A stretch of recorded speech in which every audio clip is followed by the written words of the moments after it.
cara praktis menyusun bab hasil penelitian. Jadi pada sharing kali ini saya akan mencoba menguraikan beberapa hal atau membahas beberapa hal terkait dengan menyusun bab hasil penelitian.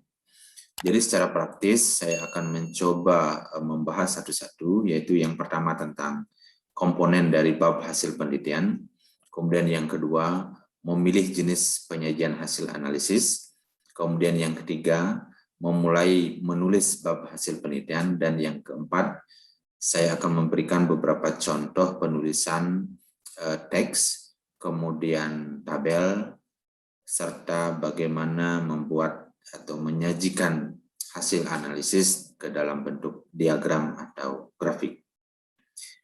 Jadi bab ini menjadi cukup penting ya, karena bab ini harus mampu menyajikan atau mempresentasikan hasil analisis yang telah dilakukan. Jadi ketika analisis sudah dilakukan dengan baik, dengan tepat, dan hasilnya telah ada, maka selanjutnya kita harus bersiap untuk menyusun bab hasil penelitian. Nah, ini hal-hal yang perlu kita perhatikan ya sebelum menyusun bab hasil penelitian. Yang pertama adalah kita harus memastikan ketepatan analisis datanya ya. Jadi ketepatan dari hasil analisis ini sangat menentukan sekali hasil analisisnya. Jadi kalau analisisnya tepat, maka semestinya hasilnya juga tepat.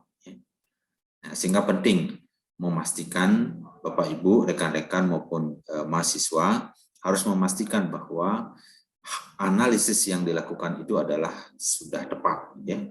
Misal, apakah analisis menggunakan statistik deskriptif, misalnya mencari persentase atau proporsi, kemudian frekuensi, kemudian mean, median, mode, ya, standar deviasi, varian, dan sebagainya.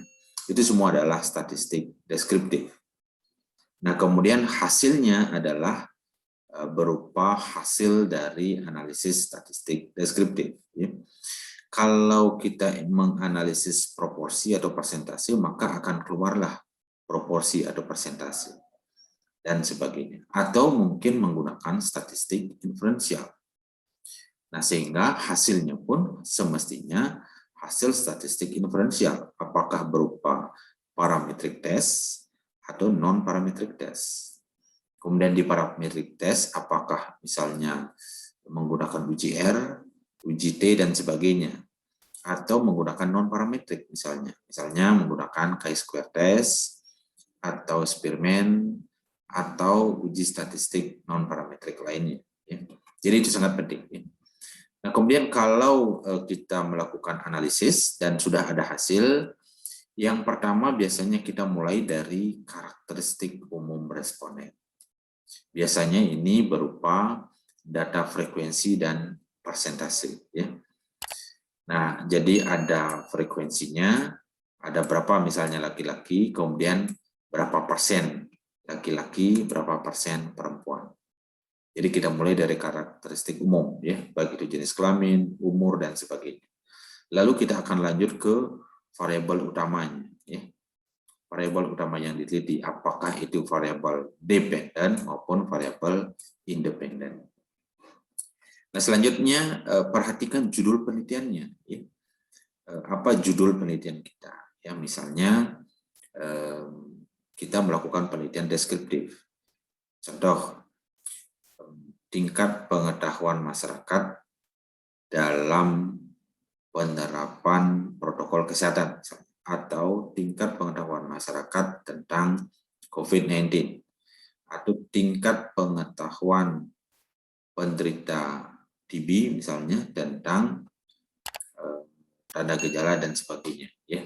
Atau mungkin kepatuhan minum obat pasien hipertensi. Itu semua adalah judul penelitian deskriptif. Jadi perhatikan betul ya judulnya. Kalau misalnya deskriptif, maka data yang disajikan juga deskriptif. Ya. Atau mungkin penelitiannya analitik, ya. Apakah itu cross-seksional, kohort, case control, atau mungkin experimental study. Maka hasil analisis yang akan ditampilkan juga berbeda.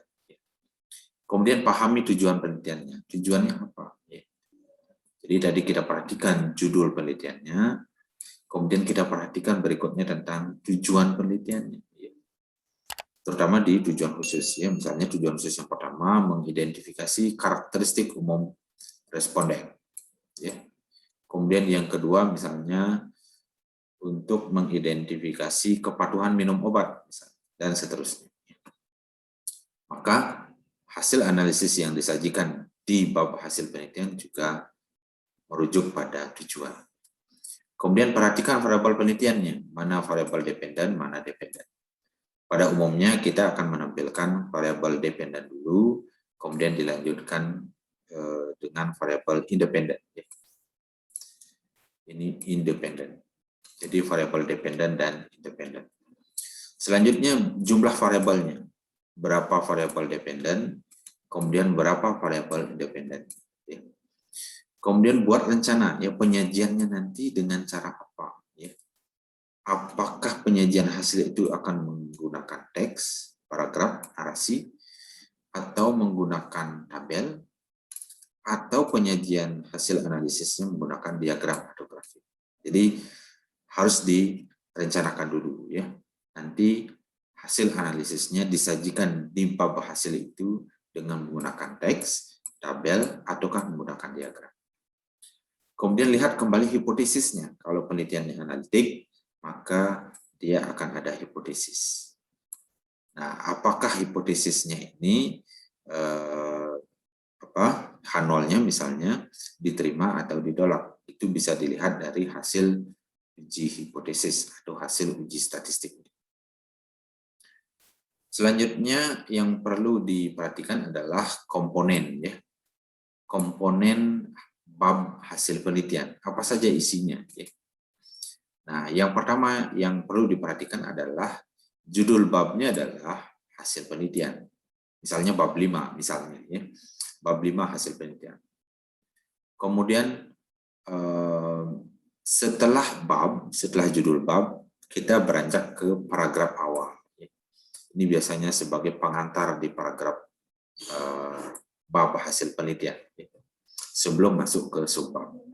Biasanya ini dipakai misalnya satu paragraf dibuat secara narasi. Kemudian berikutnya masuk ke subbab sesuai dengan variabel yang ada Biasanya kita mulai dari karakteristik umum responden Setelah karakteristik umum responden baru kita masuk ke variabel dependen variabel dependen. Setelah variabel dependen, kemudian kita masuk ke variabel independen. Kemudian penyajian hasil analisisnya, perhatikan apakah nanti statistik ini akan menggunakan teks penyajiannya, atau menggunakan tabel, atau bahkan menggunakan diagram atau grafik. Atau digunakan tiga-tiganya, ada teks, ada tabel, ada diagram atau grafik. Oke. Selanjutnya di bab hasil penelitian, pertanyaan yang penting adalah bagaimana memulai menulis bab 5. Bagaimana memulai menulisnya. Yang pertama, list dulu poin-poin yang akan ditulis. Apa saja yang akan dimasukkan di bab hasil penelitian. Mulai dari judul babnya sampai ke subbab.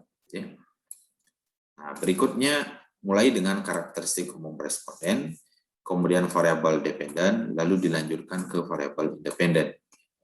Nah, terkait dengan hasil analisis, kalau dari hasil analisis kita akan mulai menyajikan dari univariat kemudian ke analisis bivariat, kemudian multivariat jika ada Nah, berikutnya bagaimana strategi menyusun bab hasil penelitian Kita bisa memulai dengan teks Jadi menyampaikan hasil berupa teks Kemudian baru kita tampilkan tabelnya. Jadi apa yang kita jelaskan ini adalah apa yang ada di tabel Atau mulai dengan teks lalu diagram atau grafik, ya. Atau mulai dengan teks, ya, kemudian diagram, kemudian teks lagi, kemudian tabel. Teks di sini yang dimaksud adalah teks penjelasan dari diagram atau penjelasan dari tabel, ya.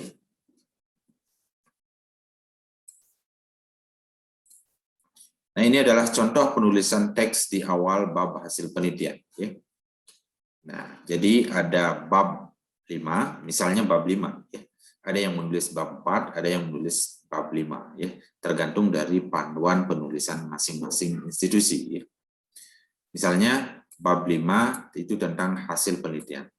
Nah, ini adalah paragraf awal yang bisa dibuat atau bisa digunakan sebelum masuk ke subbab, ya. Misalnya, ya, bab ini menyajikan tentang hasil penelitian yang terdiri dari beberapa subbab, diantaranya 1. Karakteristik umum responden, 2. Kepatuhan menjalankan protokol kesehatan, 3. Pengetahuan tentang COVID-19, 4. Tentang persepsi, 5. Dukungan keluarga, dan seterusnya. Ya. Jadi ini dibuat secara naratif, ya. Dibuat secara naratif. Atau contoh berikutnya dibuat secara naratif, tetapi subbabnya itu di list, ya, dengan penomoran. Misalnya bab ini menyajikan tentang hasil penelitian yang dilaksanakan di mana, yang berlangsung dari bulan sekian sampai bulan sekian tahun 2020 misalnya. Penelitian ini melibatkan sebanyak sekian responden dan pengumpulan datanya menggunakan metode apa? Jelaskan di sini, ya. Setelah dilakukan analisis data, selanjutnya dapat disajikan hasil penelitian dengan urutan sebagai berikut, ya. 1. Karakteristik umum responden, 2. Kepatuhan, dan seterusnya. Selanjutnya, bagaimana memilih jenis penyajian hasil analisis? Ya, ini sangat penting, ya.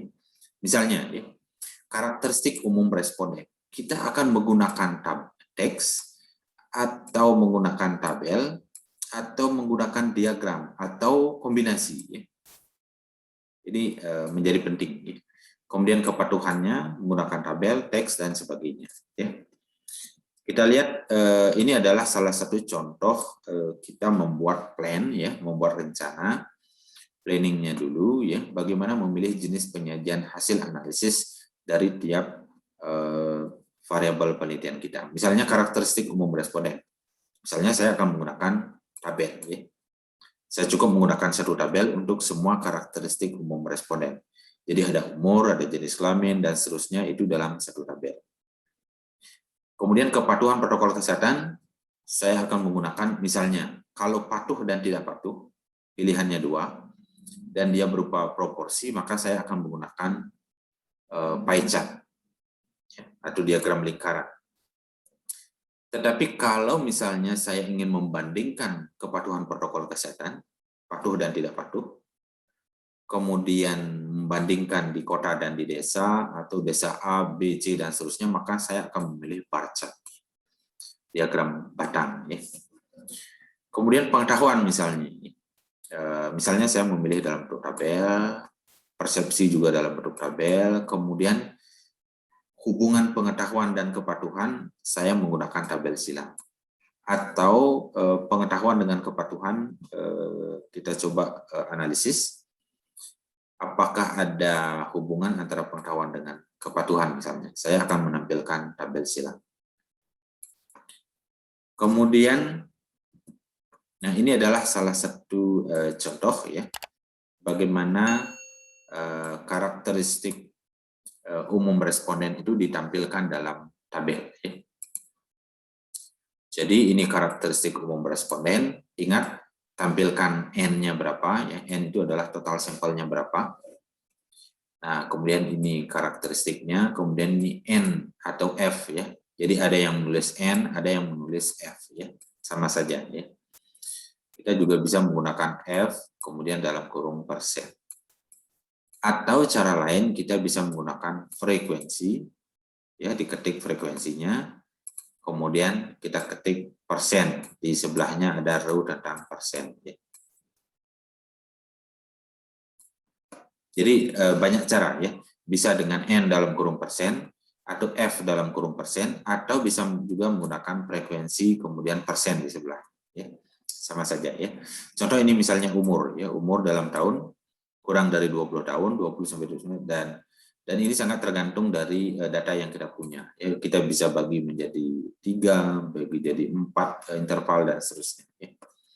Kemudian kita bisa, karena ini data numerik, kita bisa tampilkan nilai min dengan standar deviasinya, kemudian minimum maksimum. Atau ada juga yang menggunakan median. Ya. Jadi silakan saja dipilih. Kalau misalnya datanya berdistribusi normal, biasanya menggunakan min. Kalau datanya tidak berdistribusi normal, kita menggunakan median. Kemudian ingat juga memunculkan nilai minimum maksimum. Ya. Seperti ini. Kemudian jenis kelamin laki perempuan ada berapa, kemudian berapa persen. Perempuan berapa orang, kemudian berapa persen, dan seterusnya. Ya. Nah, ini ada row karakteristik, ya. Jadi ada kolom karakteristik ya ke bawah. Kemudian ini adalah kolom frekuensi dan persen ya ke bawah. Ada juga yang karakteristik umum. Misalnya kita melakukan penelitian di 2 desa, desa A dan desa B. Nah, kalau demikian kita langsung saja supaya tidak membuat 2 tabel, cukup 1 tabel. Ya. Kita langsung bandingkan karakteristik umum responden di desa A, ya, kemudian di desa B. Ya. Jadi cukup dalam 1 tabel. Nah, selanjutnya ini adalah contoh kepatuhan misalnya ya, kepatuhan responden dalam melaksanakan protokol kesehatan di desa A dan B. Jadi ada 2 desa ya. Ada desa A, ada desa B ya, sampaikan N-nya berapa ya. Di row saya taruh desa A, kemudian desa B ya. Kemudian kepatuhannya jadi ada patuh dan tidak patuh ya. Jadi nanti berapa? Di desa A misalnya ada 50 orang yang patuh, sedangkan persentasenya misalnya berapa? 70% misalnya. Ya. Cukup isi 70 ya. Kemudian yang patuh, kemudian yang tidak patuh berarti ada misalnya ya 70 orang ya, atau sekian persen misalnya. Ya. Desa B juga begitu ya diisi. Nah selanjutnya bagaimana kalau kita membuat sedikit tambahan analisis ya. Jadi ada menampilkan atau memasukkan desa A dan desa B di tabel, kemudian patuh dan tidak patuh. Kemudian kita ingin bandingkan antara desa A dan desa B. Apakah mereka sama kepatuhannya atau berbeda? Maka kita menampilkan p-value-nya ya. Nah, p-value-nya, uji statistiknya kita menggunakan chi-square test ya. Jadi di sini sudah ada ya, tanda ini kita sudah isi di sini. Berarti yang dimaksud angka yang di sini adalah berdasarkan hasil uji chi-square ya. Misalnya di sini hasilnya menyebutkan 0,0 berapa misalnya 0,02 ya. Nah, ini adalah p-value-nya ya. Nah, sehingga menjadi lebih lengkap dibandingkan dengan tabel di atas. Kalau tabel di atas tanpa p-value, sedangkan tabel di bawahnya dengan p-value. Ya. Jadi kita bisa membandingkan ya, apakah desa A sama atau berbeda kepatuhannya dalam melaksanakan protokol kesehatan. Nah, kemudian ini adalah tingkat pengetahuan responden tentang protokol kesehatan. Jadi kita ingin menampilkan atau menyajikan tingkat pengetahuannya. Ya. Ada yang rendah, ada yang sedang, ada yang tinggi. Yang rendah ada berapa atau berapa persen. Ya. Yang sedang berapa atau berapa persen, yang tinggi berapa. Ya. Jadi bisa ditulis F, bisa diketik frekuensi. Bisa ditulis tanda persen seperti ini, atau diketik persen. Kemudian tabel silang. Ya. Tabel silang tingkat pengetahuan dan kepatuhan. Jadi tingkat pengetahuan kita coba hubungkan dengan kepatuhan. Ya. Jadi ingat di row umumnya kita taruh variabel independen. Ya. Sedangkan di kolom kita taruh variabel dependen. Ya. Umumnya seperti ini ya. Nah, pengetahuan kita masukkan rendah, sedang, tinggi. Kemudian kepatuhan ada patuh dan tidak patuh. Nanti lihat di hasil analisis SPSS ya, di outputnya. Yang pengetahuannya rendah dan patuh itu ada berapa ya? Tulis di sini ya frekuensinya, sedangkan di sini tulis persennya. Demikian juga yang tidak patuh berapa dan persentasenya berapa ya. Nah, kalau membuat seperti ini saya sarankan persentasenya nanti di SPSS klik di situ persentasenya itu di row ya. Nah, klik yang row ya, sehingga persentasenya ke samping ya, ke row. Jadi total 100%-nya itu akan ada ke samping ya, kita lihat di samping. Ini untuk memudahkan untuk melihat trennya ya. Yang rendah itu kepatuhannya tinggi atau rendah, kemudian yang sedang apakah pengetahuan yang makin tinggi, apakah kepatuhannya makin besar atau tidak, makin tinggi tidak persentase ya. Itu akan lebih mudah dilihat ya trennya dengan melihat persentase ya. Tetapi di sini tanpa p-value ya. Sedangkan berikutnya ini perbedaannya adalah ini dengan p-value ya. Ini dengan p-value.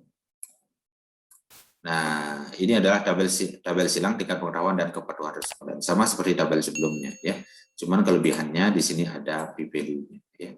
Sehingga kita bisa mengatakan bahwa apakah ada hubungan antara pengetahuan dengan kepatuhan dengan melihat p-value-nya ya. Pembandingnya adalah alfa 0,05 ya. Apabila dia lebih kecil dari alfa 0,05 berarti dia H0-nya ditolak ya, sedangkan HA diterima. Artinya ada hubungan yang signifikan jika nilai p-value-nya lebih kecil dari alfa 0,05 ya. Nah, di sini sudah ada ya tanda ini juga ada di sini, berarti kita menggunakan Spearman Rule. Jadi p-value yang di sini adalah p-value dari Spearman Rule ya. Atau bisa juga kita tambahkan di sini nilai coefficient correlation-nya ya, coefficient korelasinya di sini. Ya. Jadi tergantung masing-masing ya. Nanti kalau mahasiswa silakan dikonsultasikan dengan pembimbingnya masing-masing. Apakah cukup menampilkan p-value saja atau juga menampilkan coefficient korelasi. Baik, itu dengan penyajian menggunakan tabel. Selanjutnya ini beberapa contoh penyajian dengan menggunakan diagram atau grafik. Ya. Ini adalah salah satu contoh pie chart ya, atau diagram lingkaran, ya, atau grafik lingkaran. Ya. Ingat di sini yang ditampilkan atau yang disajikan adalah proporsi kepatuhan responden ya dalam menjalankan protokol kesehatan di desa A. Jadi di satu desa dan total respondennya adalah 200 ya. Nah, kita masukkan di sini persentasenya dan ini ya. Yang biru ini patuh, sedangkan ini tidak patuh ya. Oke. 60%, 40%, sehingga totalnya adalah 100%. Karena ini adalah proporsi atau persentase. Ya. Jadi kalau kita menggunakan pie chart atau bar chart, pie chart atau diagram lingkaran, umumnya kita menggunakan ini apabila kita ingin menampilkan atau menyajikan data proporsi. Ya. Baik. Nah, ini sedikit berbeda ya datanya. Ini proporsi juga, tetapi ini adalah perbandingan. Ya. Sehingga tidak layak kita menggunakan, kurang tepat kita menggunakan pie chart. Ya. Karena kita membandingkan 3 desa. Ya. Desa A, B, dan C. Ya. Desa A, desa B, desa C. Ya. Karena kita membandingkan 3 desa, kepatuhan patuh dan tidak patuh, maka lebih bagus kita menggunakan bar diagram. Ya. Di desa A, patuhnya adalah 60%, ya. Sedangkan yang tidak patuh 40% ya. Jadi ini patuh, ini tidak patuh. Di desa B kepatuhannya lebih rendah dan di desa C kepatuhannya paling rendah ya. Jadi dengan menggunakan bar diagram ini akan sangat mudah kita membandingkan ya. Jadi ini 60%, kemudian desa B turun menjadi 40%, desa C turun lagi ya menjadi 30%. Jadi yang paling tinggi kepatuhannya itu ada di desa A, kemudian diikuti oleh desa B, dan paling rendah kepatuhannya ada di desa C.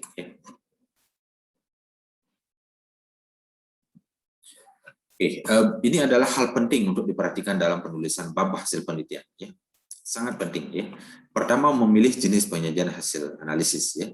Apakah kita akan menggunakan teks, atau kita akan menggunakan tabel, atau menggunakan diagram. Teks ini biasanya digunakan untuk menjelaskan tabel, atau untuk menjelaskan diagram. Lalu penting juga memilih jenis tabel.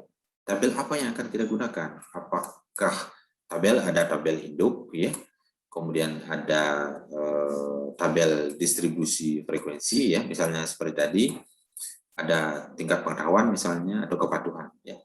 Atau kita menggunakan tabel silang, ya, atau cross tab, ya, cross tabulation, ya.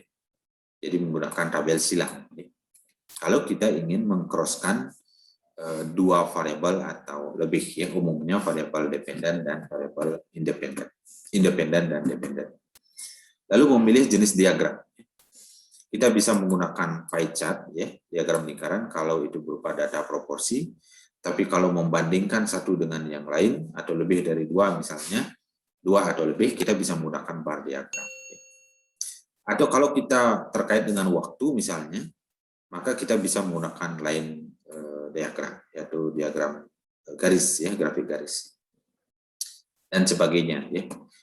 Kemudian menjelaskan tabel dan diagram, sangat penting. Ya. Pahami betul tabel yang dibuat, datanya seperti apa yang ada di tabel, kemudian yang ada di diagram juga, sehingga dapat dijelaskan dengan baik melalui teks. Penulisan angka absolut dan proporsi. Ingat, pastikan ini dua angka yang berbeda. Ya. Angka absolut misalnya seperti data frekuensi, kemudian ada data persentase. Ya. Kemudian penulisan p-value, ingat ya, banyak yang menulis kalau misalnya di SPSS hasil outputnya setelah dianalisis itu akan muncul kalau dia signifikan misalnya di situ tertera misalnya 0,000 ya. Nah, jangan langsung ini ditulis ya, saran saya kalau dia 0,000 maka dalam penulisan di hasil ya, maka kita tulis lebih kecil dari 0,001 ya, less than 0.001 ya, atau sering orang bilang seperti itu ya. Nah, umumnya orang yang paham dengan statistik atau mempelajari statistik, saya kira hal ini sudah sangat umum kita ketahui ya, termasuk dalam penulisan artikel di jurnal yang terpublikasi ya. Kemudian perhatikan betul apakah hipotesisnya itu misalnya H0 ya, H0-nya itu ditolak atau diterima ya. Menerima atau menolak hipotesis ya, umumnya yang dijadikan patokan itu adalah H. Apakah H0-nya diterima atau ditolak. Kemudian interpretasi, bagaimana interpretasinya? Ya, apakah interpretasi terhadap data yang ada di tabel, kemudian penyajian dengan menggunakan diagram, ya itu harus betul-betul tepat interpretasinya, termasuk interpretasi dari hasil uji statistik. Ya. Interpretasinya harus jelas. Apakah ada hubungan atau tidak ada hubungan, ada perbedaan atau tidak ada perbedaan, ada pengaruh atau tidak, dan seterusnya. Apakah signifikan atau tidak, nah itu harus betul-betul tepat. Ya, lalu apa artinya? Ya. Kalau dia signifikan, apa artinya? Kalau dia ada pengaruh, apa artinya? Dan sebagainya. Jadi interpretasi sangat penting.